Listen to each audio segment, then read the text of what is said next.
Good afternoon, good morning, good evening, जहाँ से भी आप देख रहे हो। लर्निंग स्टॉक्स के द वीक दैट वाज इस वीडियो सीरीज़ में फिर से आपका स्वागत है।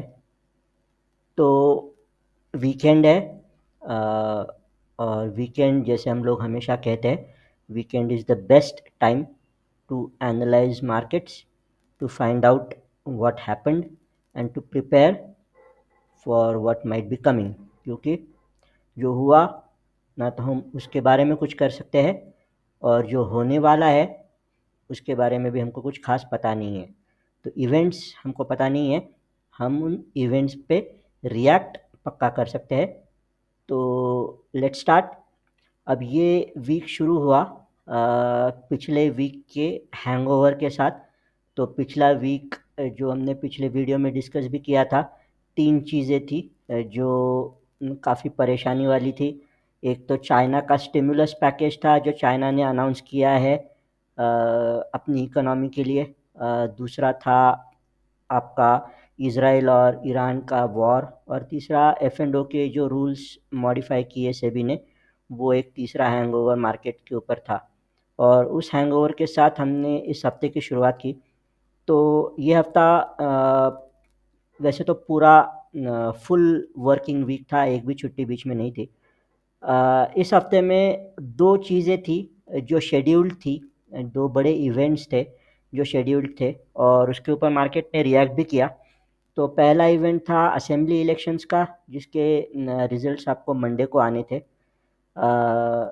हरियाणा और जम्मू एंड कश्मीर में असेंबली इलेक्शंस हुए पिछले वीकेंड में, और उसके रिजल्ट्स मंडे को अनाउंस होने थे। तो वो हैंगओवर था। और दूसरा था आरबीआई की मॉनेटरी पॉलिसी, जो वेडनेसडे को अनाउंस होने वाली थी। तो ये दो हैंगओवर तो थे। और तीसरा एक अनफॉर्चुनेट इवेंट हुआ, जो रतन टाटा जी गुज़र गए। तो वो एक अनएक्सपेक्टेड इवेंट था। तो ये तीन इवेंट्स इस हफ्ते भी थे जिन्होंने मार्केट का मूड सेट करने की भरपूर कोशिश की। तो let's walk through them one by one. तो असेंबली इलेक्शंस तो वैसे भी हमने डिसाइड क्या किया था पिछले हफ्ते में, तो हमने बोला था कि शॉर्ट टर्म में ट्रेड कर सकते हैं। अगर लंबे टाइम के लिए आपको बाय करना है तो शायद थोड़ा सा वेट करना ज़्यादा अच्छा रहेगा। हमने ये भी डिसाइड किया था कि उन सेक्टर्स या उन स्टॉक्स को अवॉइड करना है जो न्यूज़ से जिनके ऊपर असर पड़ता है ना।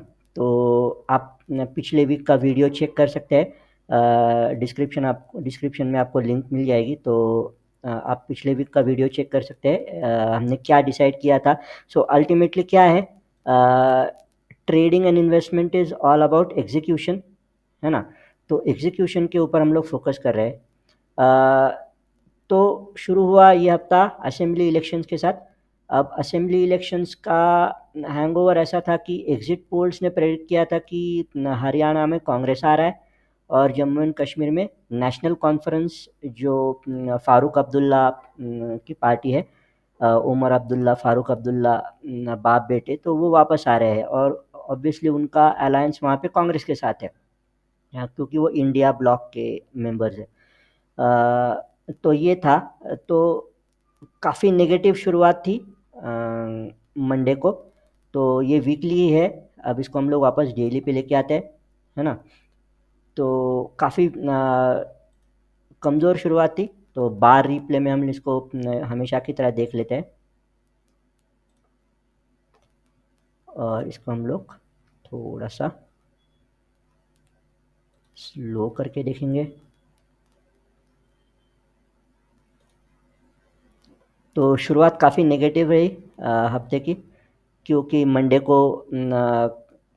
काफ़ी नेगेटिव न्यूज़ हैंगओवर था। फिर एग्ज़िट पोल्स के रिज़ल्ट्स को बेसिकली उल्टा हो गया, जैसे लोकसभा में हुआ था कि एग्ज़िट पोल्स कुछ बता रहे थे कि बीजेपी को 300 के ऊपर सीट्स मिलेंगे, और बड़ी मुश्किल से 250 तक पहुँचे, उतने भी नहीं पहुँचे। तो सेम केस अब एग्ज़िट पोल्स के इसमें हरियाणा में भी हो गई।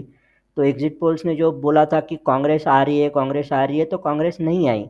इनफैक्ट अब बीजेपी को पिछले इलेक्शन से ज़्यादा सीट्स मिले, 5-6 सीट शायद ज़्यादा मिले, और कांग्रेस को भी ज़्यादा मिले, बट कांग्रेस का गवर्नमेंट नहीं आया। बीजेपी ने तीसरी बार हरियाणा में अपना गवर्नमेंट बना लिया। तो क्या ये एक्सपेक्टेड था? तो एग्जिट पोल्स के ऊपर तो नहीं एक्सपेक्टेड था।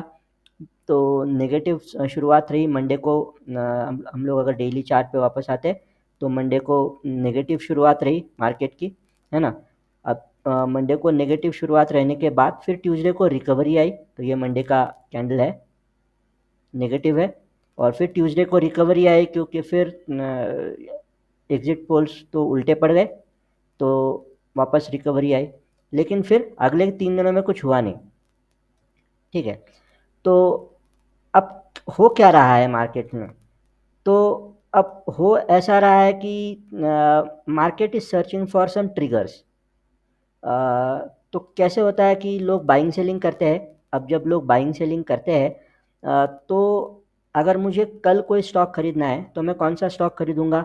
तो जिसमें तुरंत कोई मूवमेंट होने वाली हो, उस पर्टिकुलर स्टॉक में मेरा फोकस होगा। तो ट्रिगर्स के फ़िलहाल सर्च में है ना। तो ट्यूसडे तक असेंबली इलेक्शन का तो हैंगओवर ख़त्म हो गया। फिर वेडनेसडे को आया आरबीआई का मॉनेटरी पॉलिसी, जिसमें उन्होंने इंटरेस्ट रेट्स तो चेंज नहीं किए लेकिन अपनी भाषा बदली। तो उन्होंने कहा कि दुनिया भर में इंटरेस्ट रेट्स कम हो रहे हैं, तो हो सकता है अगले कुछ महीनों में आरबीआई भी उस तरीके का काम करे। तो ये था। शुरू में मार्केट पॉजिटिव हुआ, फिर बाद में वापस नीचे आया। तो बीच बीच में अब 7-8 अक्टूबर के साथ साथ रतन टाटा जी हॉस्पिटल में एडमिट हो गए, इसकी न्यूज़ आने लगी मार्केट में। अब इसका सीधा सीधा असर पड़ता है टाटा ग्रुप के शेयर्स पे। तो आपने अगर नोटिस किया होगा मंडे को, खास करके मंडे को, तो टाटा ग्रुप के शेयर्स काफ़ी गिरे थे। तो हैंगओवर, न्यूज़ इफ़ेक्ट, तो ये हैंगओवर चलता रहा।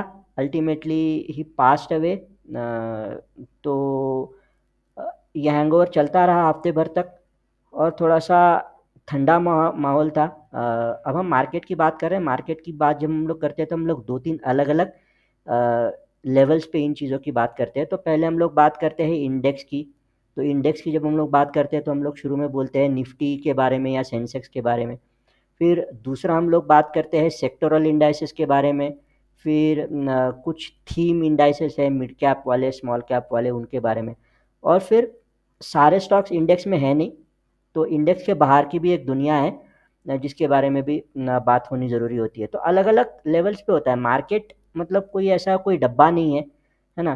तो मार्केट एक कंटेनर है जिसके अंदर अलग अलग डब्बे रखे हुए हैं। तो जब हम लोग मार्केट की बात करते हैं तो उसके अंदर जो अलग अलग डब्बे रखे हुए हैं, तो कुछ इंडेक्स रिलेटेड स्टॉक्स है, कुछ F and O related stocks है, कुछ नॉन इंडेक्स स्टॉक्स है। तो उन सब के बारे में हमको ध्यान रखना पड़ता है, या फिर उन सब के बारे में हमको एक एक करके बात करनी पड़ती है। तो इंडेक्स की अगर हम लोग बात करें, निफ्टी की बात करें, तो निफ्टी में माहौल थोड़ा सा ठंडा था, क्योंकि इतना बड़ा फॉल जब हो जाता है तो उसके बाद तुरंत उठ के मार्केट चलना शुरू करे। ये पिछले बार हुआ है, पिछले 2-3 बार। इस बार ये हुआ नहीं। जैसे हमने पिछले वीकेंड के सेशन में बात की थी कि ये वाला फॉल थोड़ा सा अलग है, क्योंकि सिचुएशंस अलग है, ज़्यादा कंफ्यूजिंग है, और क्लैरिटी नहीं आ रही है। तो ये जब तक क्लैरिटी नहीं आती है तो अगले कुछ हफ्तों तक या हो सकता है ये ईयर एंड तक मार्केट थोड़ा सा कंफ्यूज्ड रहे, क्योंकि अब अगले महीने में एक और बड़ा इवेंट आने वाला है जिसका दुनिया भर के मार्केट्स के ऊपर असर पड़ेगा। वो है अमेरिका का प्रेसिडेंशियल इलेक्शन। क्योंकि अमेरिका का जो प्रेसिडेंट होता है उसके पास बहुत पावर होती है, और उसके पर्सनल एजेंडे के हिसाब से वो दुनिया को हिला सकता है। ये हमने जब सद्दाम हुसैन पे हमला हुआ तो उसमें भी देखा था, अफ़गानिस्तान के बारे में भी देखा था। तो यूएस में अलग टाइप का गवर्नमेंट होता है जिसमें प्रेसिडेंट के हाथ में बहुत पावर होती है। तो जो प्रेसिडेंट इलेक्ट होके आने वाला है वो बहुत कुछ चेंज कर सकता है। तो ऐसी हालत है। तो अमेरिका में प्रेसिडेंट तो बदलने ही वाला है, इस बार श्योर शॉट बदलने वाला है, क्योंकि जो करंट प्रेसिडेंट है जो बाइडन, वो इलेक्शन के लिए अभी इलेक्शन लड़ नहीं रहे।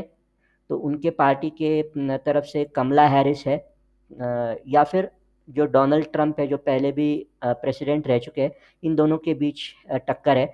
तो प्रेसिडेंट तो बदलेगा, और प्रेसिडेंट अगर बदला तो उसके साथ साथ पॉलिसीज़ भी बदलती है, और उन पॉलिसी चेंजेस के ऊपर मार्केट की नज़र रहेगी। तो ये अगला है, बड़ा ट्रिगर है। फिर कोई ख़ास पॉजिटिव ट्रिगर नहीं है, नेगेटिव ट्रिगर ज़्यादा है, तो मार्केट थोड़ा सा कॉशियस है इंडेक्स लेवल पे। तो हमने पिछले बार भी देखा था कि इंडेक्स अलग होता है और थीम्स अलग होते हैं। तो अब अगर हम लोग बात करते हैं निफ्टी मिड कैप की, जो पिछले हफ्ते तक हमने देखा था कि थोड़ा सा सॉफ्ट था, अब इस हफ्ते में वो थोड़ा सा पॉजिटिव हो गया, नीचे जाके वापस ऊपर आया। तो ये थोड़ा सा पॉजिटिव मूवमेंट आपको निफ्टी मिड कैप में दिखा, है ना। तो जैसे हमने कहा था कि आप शॉर्ट टर्म के लिए बाय सेल कर सकते हो, और मिड कैप स्मॉल कैप में एक अलग तरीके का खेल खेला जा रहा है। खेल ऐसा है जो म्यूचुअल फंड के थ्रू खेला जा रहा है, क्योंकि काफ़ी सारे लोग हैं जो म्यूचुअल फंड्स में इन्वेस्ट कर रहे हैं, और ख़ास करके पिछले 3-4 सालों में बहुत लोगों ने मिड कैप या स्मॉल कैप फंड्स में, या फिर जो इसको मल्टी कैप फंड्स बोलते हैं, उनमें भी काफ़ी लोगों ने इन्वेस्ट किया है। और ये उनका जो पैसा है वो बार बार मार्केट में आ रहा है एसआईपी के थ्रू, और उसके चलते निफ्टी या फिर स्मॉल कैप या मिड कैप में थोड़ी बहुत भी गिरावट आ जाती है, तो उसके कुछ कंपनीज में बाइंग वापस चालू हो जाती है। तो वो रिएक्शन है यहाँ पे मिड कैप में भी आप देख सकते हो, और ये स्मॉल कैप में भी आपको दिखेगा। तो स्मॉल कैप 100, तो यहाँ पे भी सेम एग्जैक्ट सेम चीज़ आपको दिखेगी कि पहले तो नीचे गया, मंडे को तो सब कुछ नीचे गया था, उसके साथ साथ ये भी नीचे गया, और फिर ट्यूसडे के बाद से रिकवरी उसमें आ रही है। तो ये जो डाइवर्जेंस है ये आपको बार बार दिखेगा। कभी निफ्टी में मूवमेंट आएगी, कभी सेक्टरल इंडाइसेस में मूवमेंट आएगी, कभी थीम्स में मूवमेंट आएगी, मिड कैप स्मॉल कैप। तो ये सब इसके ऊपर आपको ध्यान रखना पड़ता है। तो आरबीआई की मॉनेटरी पॉलिसी ने कुछ खास चेंज किया नहीं, असेंबली इलेक्शंस ने कुछ खास चेंज किया नहीं। अब असेंबली इलेक्शंस का ऐसा होता है कि लोग बोलते हैं फिर हरियाणा में कौन आता है क्या आता है, इससे लोगों को क्या फ़र्क पड़ता है। वैसे तो कोई फ़र्क नहीं पड़ता है, फ़र्क सिर्फ इतना पड़ता है कि जो सेंटर में जो पार्टी है, उसके अगर स्टेट में भी गवर्नमेंट्स होते हैं, तो सेंटर में उनकी पावर थोड़ी सी बढ़ जाती है, डिसीजन मेकिंग पावर्स। या फिर हमारे यहाँ पे जो है वो सेंटर और स्टेट मिल के चलाते हैं, है ना। सब कुछ जो कुछ स्टेट की पॉलिसीज़ होती है, कुछ सेंटर की पॉलिसीज़ होती है। तो अगर सेंटर को कुछ करना है, सेंट्रल गवर्नमेंट को कुछ करना है, तो उनको स्टेट गवर्नमेंट्स को साथ लेके चलना पड़ता है, और अगर स्टेट में उनकी ही गवर्नमेंट है तो उनके लिए थोड़ा सा आसान हो जाता है। दूसरा ऐसा होता है कि लोकसभा में बीजेपी को इतना सक्सेस मिला नहीं, और उसके बाद अगर हरियाणा में वापस कांग्रेस आ जाती है, इसका मतलब वापस कांग्रेस और उसके जो जो सहयोगी पार्टियां हैं, जो इंडिया ब्लॉक है, वो अगर वापस पावरफुल हो जाता है, तो इसका मतलब ये है कि अगर बीजेपी वीक हो रही है तो लोग उसका साथ छोड़ के चले जाएंगे, है ना। तो ये पॉलिटिक्स में ऐसे चलता है। आपने बार बार देखा भी होगा कि जो पार्टी पावर में नहीं होती है उसके साथ कोई नहीं खड़ा रहना चाहता, जो पावर में है सारे के सारे उनके साथ फ़ोटो खिंचवाना चाहते हैं। तो ये नॉर्मल ह्यूमन टेंडेंसी है, तो पॉलिटिक्स में भी चलता है। और अगर तो पॉलिसी इम्प्लीमेंटेशन का प्रॉब्लम है बस, बाकी कुछ नहीं है। इनफैक्ट मार्केट को और कंपनीज़ को कोई ख़ास फ़र्क पड़ता नहीं है कि कौन पावर में है। तो अगर आप निफ्टी का अगर मंथली चार्ट देखते हो, तो इर्रिस्पेक्टिव ऑफ कि कौन पावर में रहा है, निफ्टी तो ऊपर ही जा रहा है ना। तो बीच बीच में करेक्शंस आते हैं, वो अलग अलग वजह से आते हैं। तो ये 2008 में आपका लीमन ब्रदर्स का क्राइसिस था, फिर ये आपका कोरोना का क्राइसिस था, फिर ये आपका रशिया यूक्रेन वॉर का पीरियड था। तो ये था, फिर बीच बीच में ये डीमोनेटाइजेशन वाला पीरियड है, या फिर गवर्नमेंट चेंज वाला पीरियड है, ये थे। थोड़े थोड़े छोटे छोटे पीरियड्स आते हैं। बाकी तो कोई भी पार्टी हो, तो ये तो ये 2014 में बीजेपी आई, है ना। तो 2014, तो यहाँ तक तो मार्केट ऊपर ही जा रहा था, ऐसे तो नहीं था कि उल्टी डायरेक्शन में जा रहा था। तो 1000 पॉइंट्स का सेंसेक्स तब तक 5000 पॉइंट तक तो पहुंच ही गया था, 5 टाइम्स तो बढ़ ही गया था। तो मार्केट को वैसे कोई फ़र्क नहीं पड़ता है, मार्केट इकोनॉमी से डायरेक्टली लिंक्ड है। इकोनॉमी बनती है हमारे जो कंपनियां हैं या उनके परफॉर्मेंस है उनसे, और लोगों के पार्टिसिपेशन से, है ना। तो वैसे तो कोई ख़ास फ़र्क नहीं पड़ता है, फ़र्क ये पड़ता है कंटिन्यूटी का। तो कंटिन्यूटी अगर नहीं होती तो उसको अलग तरीके से देखा जाता है। तो असेंबली इलेक्शंस का हमेशा वो होता है, नवंबर दिसंबर में और कुछ स्टेट्स में असेंबली इलेक्शंस भी आएंगे, तो उनका भी असर उसी तरह से पड़ेगा, वॉलेटिलिटी उतनी ही रहेगी।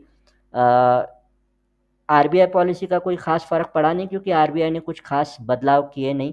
तो एज़ वाज़ या फिर कंटिन्यूएशन था, तो उसमें कुछ ख़ास चेंज हुआ नहीं। रतन टाटा के गुज़र जाने का असर टाटा ग्रुप के शेयर्स पे पड़ा। इनफैक्ट उनके एडमिट होने के बाद पड़ा, 7 तारीख को वो एडमिट हुए उसके बाद। लेकिन उसके बाद उन्हीं शेयर्स में काफ़ी ठीक ठाक रिकवरी भी आई। तो वो सेंटिमेंटल असर होता है, क्योंकि Ratan Tata was no longer very active in managing his companies. तो गाइडेंस का रोल था उनका काफ़ी सालों से। But obviously Ratan Tata being Ratan Tata, तो कुछ तो असर पड़ना ही था, सेंटिमेंटल असर ज़्यादा था। अब दूसरा असर ये होगा कि उनके बाद अब इन चीज़ों को कौन संभालने वाला है। तो टाटा ट्रस्ट का चेयरमैन बना दिया गया है नोएल टाटा को, जो उनके सौतेले भाई है। अब टाटा सन्स तो अभी चंद्रशेखरन जी के पास है, तो he is doing a fantastic job. तो टाटा के शेयर्स के बारे में भी ऐसे कोई ख़ास परेशानी वाली बात तो है नहीं, बट वो सेंटिमेंटल इफ़ेक्ट तो पड़ा, है ना। तो इस हफ्ते में भी हमने देखा कि मार्केट में जो इवेंट्स आई, जो कुछ एक्सपेक्टेड थी, कुछ अनएक्सपेक्टेड थी, आउटकम पता नहीं होता है। जैसे आरबीआई की पॉलिसी तो है, अंदाज़ा तो है कि कुछ होगा नहीं, बट अगर कुछ हो गया तो। असेंबली इलेक्शंस तो है, उसका रिजल्ट तो है, अंदाज़ा तो है क्या होगा। अब इस बार असेंबली इलेक्शन में पूरा उल्टा हो गया, जो एग्जिट पोल्स थे उसका पूरा एग्जैक्ट ऑपोजिट हो गया। और then again coming back to passing away of Ratan Tata, तो ये चीज़ें तो हमारे हाथ में वैसे भी है ही नहीं। तो जैसे हम लोग हमेशा कहते हैं कि मार्केट में जो हो रहा है वो हमारे हाथ में है नहीं, हमको सिर्फ रिएक्ट करना आना चाहिए या फिर रिएक्ट करना सीखना है। और रिएक्ट कैसे करेंगे, तो तैयार रह के, प्रिपेयर्ड। तो इस वीक में जो इवेंट्स हुई उसमें से 3 में से 2 इवेंट्स हमको पहले से पता थी, तो वी कुड हैव प्रिपेयर्ड। तो हमने कैसे किया, तो हमने मंडे को बहुत कॉशियस अप्रोच रखने की कोशिश की कि जब तक कि इलेक्शन के रिजल्ट्स आ नहीं जाते, पूरी तरह से सॉर्ट आउट हो नहीं जाता है मामला, तब तक ठंडा रखो। ट्यूसडे के बाद से रिकवरी चालू हो गई, तो उसमें शॉर्ट टर्म के लिए हमने बाय करना चालू कर दिया था। इंडेक्स से हम लोग दूर रहे थे, क्योंकि निफ्टी में ये जो पिछले हफ्ते का बड़ा फॉल था, उसके बाद हम लोग कुछ ज़्यादा एक्सपेक्ट कर नहीं रहे थे। तो जैसे हमने कहा था शॉर्ट टर्म के लिए बाय करना है, ऐसे स्टॉक्स को अवॉइड करो जो न्यूज़ से असर रखते हैं। तो वो पक्का किया हमने। और आरबीआई की मॉनेटरी पॉलिसी में हमने क्या किया, तो फाइनेंशियल्स को अवॉइड किया 1-2 दिनों तक, कोई ख़ास फ़र्क पड़ता है नहीं, है ना। आपके पास अगर शेयर्स है तो कुछ करना नहीं है, मतलब अवॉइड करना है। हम लोग फ्रेश ट्रेड्स के बारे में बात कर रहे हैं। अगर आपके पास शेयर्स है तो कुछ करना नहीं है, मतलब इतना कुछ ड्रास्टिक चेंज होता नहीं है एक आरबीआई मॉनेटरी पॉलिसी में, अनलेस पूरी दुनिया ही हिल गई हो, तो अलग बात है। बट नॉर्मली इतना कुछ ड्रास्टिक चेंज होने वाला होता नहीं है। तो अगर आपके पास शेयर्स थे तो कोई टेंशन नहीं है। नए ट्रेड्स के बारे में हम लोग बात करें, क्योंकि नए ट्रेड्स में आप बाय करते हो और उसके बाद तुरंत अगर आपका ट्रेड लॉस में चला जाता है, तो परेशानी वाली बात है। उस परेशानी से हमको बचने की कोशिश करनी होती है हमेशा, as a trader, as an investor, कोई भी हो। आप डेली ट्रेडिंग कर रहे हो या फिर आप इन्वेस्टमेंट कर रहे हो, अगर आपने कोई स्टॉक खरीदा और उसमें आपको लॉस हो रहा है, तो आपको अच्छा नहीं लगने वाला है। आप कोई भी हो, और चाहे आपके पास कितना भी कैपिटल हो, आपको अच्छा नहीं लगने वाला है। तो उस हिसाब से हम लोग बात करने की कोशिश कर रहे हैं। मंडे को शुरू में पता नहीं चला कि टाटा ग्रुप के शेयर्स क्यों गिर रहे हैं, फिर बाद में धीरे-धीरे पता चला रतन टाटा एडमिट हुए हॉस्पिटल में। तो फिर हमने टाटा ग्रुप के शेयर्स को कुछ दिनों तक अवॉइड किया, क्योंकि फिर यू नेवर नो लोग कैसे रिएक्ट करने वाले हैं, है ना? तो प्रैक्टिकली अलग चीज़ होती है, सेंटिमेंटली अलग चीज़ होती है, इमोशनली अलग चीज़ होती है, तो उन चीज़ों को अवॉइड किया। तो इवेंट्स के साथ-साथ हमको चलना होता है, और इवेंट्स के साथ-साथ अगर हम लोग चलेंगे तो मार्केट मुश्किल हो सकता है, बट इम्पॉसिबल नहीं होता है ना? तो जैसे जेम्स बॉन्ड के मूवीज़ में डायलॉग होता है, शेकन बट नॉट स्टर्ड। तो उस तरीके से असर तो पड़ता है, but that is how market is and that is how life is. तो ये हफ्ता तो चला गया। अब इसमें हफ्ते में और क्या ख़ास हुआ, तो इज़राइल और ईरान का वॉर चल रहा था। अब हमने इस हफ्ते में एक और चीज़ नोटिस की कि जो चीज़ ऑलरेडी हो चुकी है वो मार्केट को, मतलब आप एक एक बार किसी चीज़ से डर गए, दोबारा उसी चीज़ से वापस डर नहीं लगने वाला आपको, आपका डर कम होते जाएगा। कोई नई चीज़ आनी पड़ेगी जिससे आपको वापस उतना ही लेवल का डर लगेगा। तो ईरान और इज़राइल में कुछ अगर बहुत ही कुछ अलग हो गया, अब तो अभी तो ज़ुबानी मारामारी ज़्यादा चल रही है, वॉर ऑफ वर्ड्स ज़्यादा है। ये अगर एक्चुअल ऑन ग्राउंड वॉर में कन्वर्ट हो गया तो एनीथिंग कैन हैपन। बट ये हफ्ते में मार्केट ने उन चीज़ों को इतना ज़्यादा फोकस में नहीं लिया। चाइना के स्टिमुलस में कुछ अलग ही न्यूज़ आई कि वर्ल्ड बैंक ने चाइना के इकोनॉमिक फोरकास्ट को रिड्यूस कर दिया। उन्होंने कहा जो स्टिमुलस है ये इतना इमीडिएटली काम नहीं करेगा। तो वहाँ पे जो चाइना में लोगों ने खरीदा या फिर काफ़ी बाइंग हुई, 25-30% चाइना का मार्केट बढ़ा था उसके पहले कुछ हफ्तों में, तो उसमें करेक्शन आया।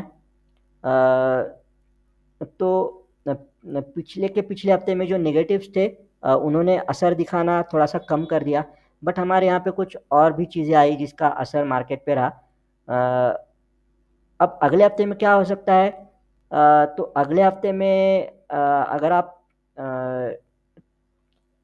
रिज़ल्ट, अभी सीज़न चालू हो गया है ना, तो रिज़ल्ट सीज़न चालू हो जाता है तो कंपनी स्पेसिफिक चीज़ें आती है। तो इस हफ्ते से रिज़ल्ट सीज़न चालू हो गया, टीसीएस के रिज़ल्ट्स आए जो ठीक-ठाक थे, बट इतने अच्छे नहीं थे।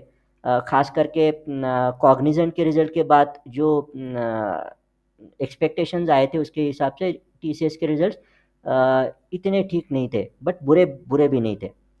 तो रिज़ल्ट सीज़न आता है, तो रिज़ल्ट सीज़न में हम लोग ख़ास क्या ध्यान रखते हैं, तो एक रिज़ल्ट सीज़न का कैलेंडर ढूँढो, है ना?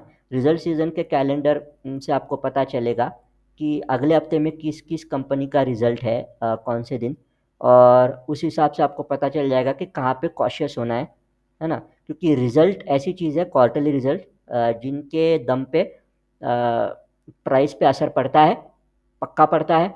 कभी-कभी वो असर टेम्पररी होता है, कभी-कभी अगले 2-3 महीने का एक फ़ोकस उसमें शिफ्ट हो जाता है ना? पॉज़िटिव हो चाहे नेगेटिव हो।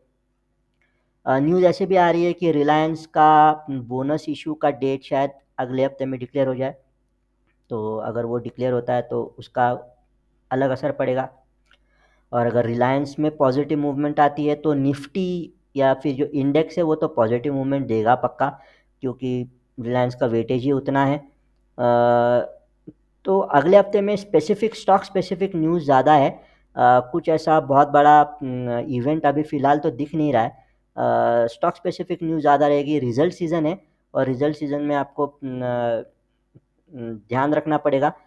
तो क्या ध्यान रख सकते हैं, तो हम लोग हमेशा सजेस्ट करते हैं कि रिज़ल्ट सीज़न में शॉर्ट टर्म या इंट्राडे ट्रेडिंग थोड़ा सा कम कर दे, क्योंकि रिज़ल्ट्स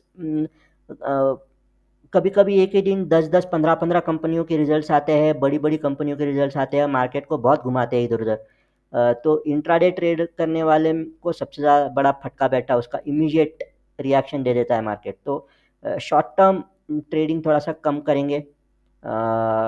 फिर क्या करेंगे, फिर शॉर्ट टर्म मतलब इंट्राडे, शॉर्ट टर्म तो अलग-अलग तरीके से उसको देख सकते हैं ना, तो शॉर्ट टर्म मतलब इंट्राडे ट्रेडिंग थोड़ा सा कम करेंगे रिज़ल्ट सीज़न में। लेकिन अभी भी आपको फ़ोकस रखना है शॉर्ट टर्म ट्रेड्स में ही। अभी भी आपको उन स्टॉक से बचने हैं जो इवेंट से रिलेटेड है या फिर न्यूज़ से रिलेटेड है। तो जो कंपनी के रिजल्ट्स आने वाले हैं उन कंपनी के रिजल्ट्स को अवॉइड, उन कंपनी के स्टॉक्स को फ़िलहाल थोड़ा सा वेट एंड वॉच पे रखो, घाई मत करो। बस इतना ही है, घाई मत करो, है ना? अगर आपको कन्फर्म आपने अगर सालों से या फिर कुछ महीनों से, कुछ हफ्तों से उन स्टॉक्स को ट्रैक कर रहे हो और उन रिजल्ट्स के बारे में कुछ आपको अंदाज़ा है कि क्या होगा, कैसे होगा, तो बात अलग है। अदरवाइज़ थोड़ा सा अवॉइड करो। 2 दिन लेट बाय करोगे तो कोई ख़ास फ़र्क पड़ेगा नहीं। आपके पास स्टॉक है, वो कोई ख़ास फ़र्क पड़ता नहीं है। स्टॉक है तो उसका सीधा-सीधा संबंध होता है आपने स्टॉक लिया क्यों था। अगर ट्रेड है तो अलग तरीके से काम करना है। अगर इन्वेस्टमेंट किया है या फिर कंपनी को देख के आपने बाय किया है तो अलग तरीके से काम करना है। सो बेसिकली ये हफ्ता कंफ्यूजिंग था। ना पॉजिटिव ट्रिगर्स अच्छे से मार्केट को ऊपर ले जा पाए। तो हरियाणा में बीजेपी आया तो मार्केट बहुत तेज़ी से ऊपर गया नहीं। ना नेगेटिव ट्रिगर्स मार्केट को बहुत नीचे लेके आ पाए। तो इज़राइल ईरान के वॉर ने इस हफ्ते में कुछ खास रंग दिखाया नहीं, अभी तक तो नहीं दिखाया है। सो फिंगर्स क्रॉस्ड, है ना? तो अगले हफ्ते में जैसे हमने कहा स्टॉक स्पेसिफिक आएगा। तो करना क्या है, हम लोग तैयारी करके क्या रख रहे हैं, तो कंटिन्यूटी है। अब वीक आफ्टर वीक मार्केट को एनालाइज करने का फ़ायदा ये होता है कि कंटिन्यूटी होती है मार्केट में। हर हफ्ते कुछ बहुत बड़ी हिला देने वाली घटना नहीं घटती है। हर हफ्ते तो नहीं घटती है ना? हर हफ्ते तो नहीं होता है कुछ ऐसे। तो कंटिन्यूटी होती है। तो जो पिछले वीकेंड पे हमारा व्यू था अभी भी यही है कि शॉर्ट टर्म में ट्रेड लेंगे और उन स्टॉक्स को या उन सेक्टर्स को अवॉइड करेंगे जिनमें नेगेटिव न्यूज़ फ्लो है, और उनको ज़्यादा वेटेज देंगे जिनमें पॉजिटिव न्यूज़ फ्लो है। और क्योंकि अगले हफ्ते में आपके रिजल्ट्स आएंगे, बहुत फटाफट रिजल्ट्स आना भी चालू हो जाएंगे। तो रिजल्ट सीज़न में जिन कंपनी के रिजल्ट्स आने वाले हैं या फिर जिनमें ऐसा लगता है कि रिजल्ट्स के बेसिस पे काफ़ी वॉलेटिलिटी हो सकती है, तो उनको आपको अवॉइड करना पड़ेगा। It's good for health, it's good for your mental health, it's good for your portfolio health also. आपके पास स्टॉक्स है तो इनएक्टिविटी ठीक होती है हमेशा। तो हमेशा ही 1-2%, 4% अगर स्टॉक गिर जाता है तो ऐसे होता नहीं है कि तुरंत बेचना है। कभी कभी थोड़ा सा वेट एंड वॉच करो क्योंकि प्राइजेस वापस ऊपर आ जाती है। तो जैसे अभी मंडे को टाटा ग्रुप के शेयर्स गिरे, लेकिन फिर कुछ दिनों बाद रिकवर भी हो गए, काफ़ी अच्छे से रिकवर हो गए। तो मिड कैप स्मॉल कैप में ज़्यादा अच्छी मूवमेंट रह सकती है। बाकी इंडेक्स लेवल पे कंफ्यूजन थोड़ा सा चलता रहेगा। तो ये था इस हफ्ते में जो मार्केट के बारे में हमको डिस्कशन करना था। अगले हफ्ते में होपफुली और अच्छे ट्रिगर्स हमारे लिए आएंगे और उसके चलते फिर अगले हफ्ते में हम लोग अगले वीकेंड पे देखेंगे कि हफ्ता कैसा गया, और उसके अगले हफ्ते की हम लोग तैयारी करेंगे। तो इसका वापस एक बार लेट अस क्विकली चेक कि इसके ऑब्जेक्टिव्स क्या है, हम लोग ये सीरीज़ क्यों कर रहे हैं। तो इसके ऑब्जेक्टिव्स है कि पिछले हफ्ते में क्या हुआ, इवेंट्स कौन से थे, उसके रिएक्शंस क्या हो सकते थे हमारे, वो हमको देखना है। तो अगली बार ऐसे जब कोई इवेंट्स आएंगे तो हमको उनके रिएक्शन समझ में आ जाएंगे, है ना? डर कम लगेगा, कन्फ्यूजन को कंट्रोल करने में थोड़ी सी मदद मिलेगी। और फिर हम लोग अगले हफ्ते का एक ब्रॉड व्यू लेने की कोशिश करते हैं, कोई बहुत स्पेसिफिक नहीं। तो जैसे मैं हमेशा कहता हूँ, ये कोई रिकमेंडेशन वाला वीडियो है नहीं। तो ये हम लोग जो हर हफ्ते में मार्केट का एनालिसिस कर रहे हैं उसका एक एजुकेशन के पर्पज से किया हुआ कोशिश है कि बिना तैयारी के साथ आपको किसी भी हफ्ते में मार्केट में नहीं जाना है। और तो तैयारी करनी है तो कब करनी है, तो weekend is the best time. तो ये था इस हफ्ते का। अगर आपको ये पसंद आ रहा होगा तो आपके कमेंट्स के थ्रू हमको ज़रूर बताइए। कुछ चेंजेस अगर इसमें आपको ज़रूरी लगते हैं, कुछ अलग टॉपिक्स इसमें ज़रूरी लगते हैं, तो वो भी आप सजेस्ट कर सकते हो। और अगर आपको ये पसंद आ रहा है तो आप इसको पक्का शेयर भी कीजिए, है ना? तो इट्स ऑलवेज बेटर कि एवरीबॉडी बेनिफिट्स। तो स्टॉक्स में ऐसा है कि हमारी कोशिश तो ऐसी रहती है कि ज़्यादा से ज़्यादा लोगों का फ़ायदा होना चाहिए। ठीक है, तो आज के लिए इतना ही। अगले वीकेंड पे इस वीक का रिव्यू लेने के लिए हम वापस मिलेंगे। तब तक हैप्पी ट्रेडिंग।